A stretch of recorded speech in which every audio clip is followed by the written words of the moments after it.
All right, ladies and gentlemen, you're welcome to another great session with the presidential candidate of the fictional Common Sense People's Party. Now, the first thing this administration did as soon as they came to power was to capture the mainstream media houses. They did that so that the truth about their failure will not be reported in full. And you would want to ask, is it that they planned to fail from the very beginning? Well, if you have no plan to succeed, that is tantamount to planning to fail. That is on one hand. Then on the other hand, if the perpetrators of evil are employees of some of the men who helped you rise to power, there is no guarantee that you will genuinely deploy that power to stop those perpetrators of evil. 90% of the criminals unleashing mayhem on Nigerians today are militias that were brought into this country by the APC in 2014 to wrestle power from Jonathan if he refused to leave office back then. The biggest confusion of the APC began when Jonathan made that phone call congratulating Buhari. They no longer had need for the militia, and the bloodthirsty demons began satisfying their cravings with the blood of innocent Nigerians. The kidnapping kingpins tapped into the militia and hired some of them for kidnapping jobs. Jihadists and ethno-religious cleansers also tapped into the militia and took some warriors. And so it's been killings and killings since 2015. But lately, the killings and kidnappings increased drastically. But the mainstream media have not been reporting it. Instead, a fake narrative is being sold to Nigerians that security has improved tremendously. But only few hours ago, one of the biggest lies this administration has told as regards security was massively exposed. Before I show you how it was exposed and how Nigerians reacted, let me quickly show you this update by the international community on the state of security in Nigeria. Look at how the papers reported it. 368 killed within 32 days in Nigeria, says Amnesty International. At least 368 persons were killed in a month between December 2023 and January 1st, 2024. Amnesty International has said, in contrast to President Bola Tinubu's claim that security has improved since his assumption of office. However, Amnesty International, in a series of tweets on Thursday, put a figure to the number of people killed in different attacks between December 2023 and January 1st, 2024, debunking Mr. Tinubu's claim. In his New Year message to the nation, President Bola Tinubu said, security has improved since May 2023. Amnesty International said, but the mounting death toll so far tells a different story. The human rights organization further said, Plateau 23 to 25th December, 194 killed. Kaduna 3rd December, 142 killed. Sokoto 24th December, 12 killed. Katsina 24th December, 8 killed. Borno 1st January, 12 killed at Chibok.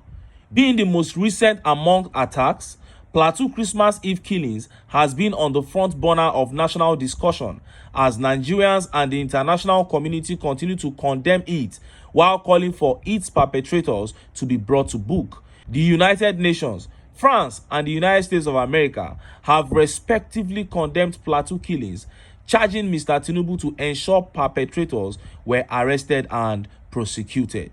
And this tweet here says, yet some Nigerians don't want to call it what it is. Failure of governance, enabled by a system that is not fit for purpose. The system must go.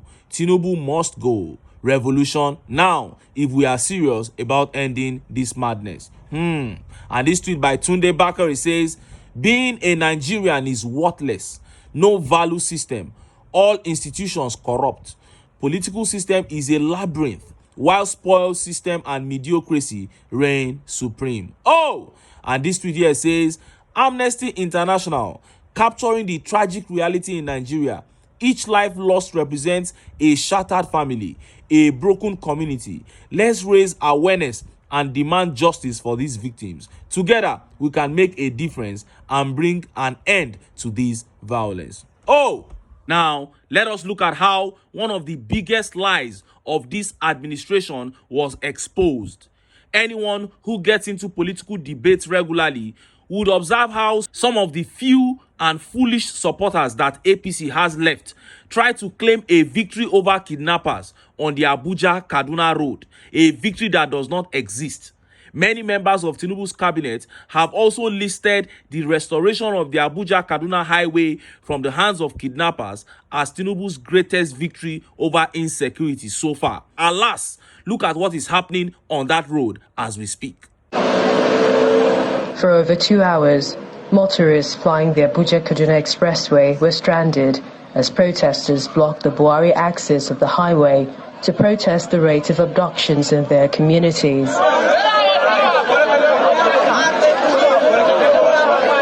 They are residents of Ida, Pashin, Gidandogo, and Gina communities along the highway on the fringes of the Federal Capital Territory.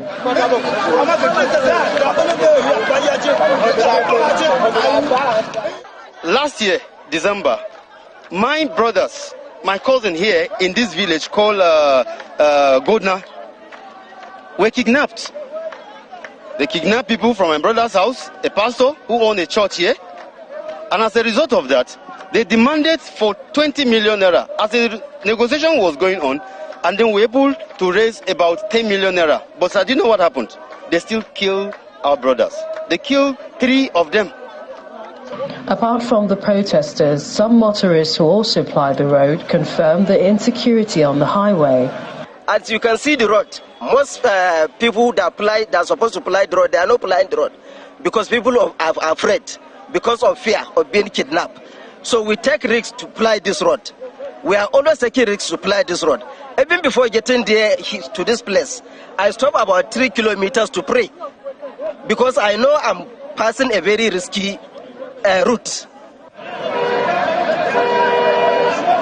According to them, no fewer than 20 people have been abducted from the communities between November 2023 and January this year.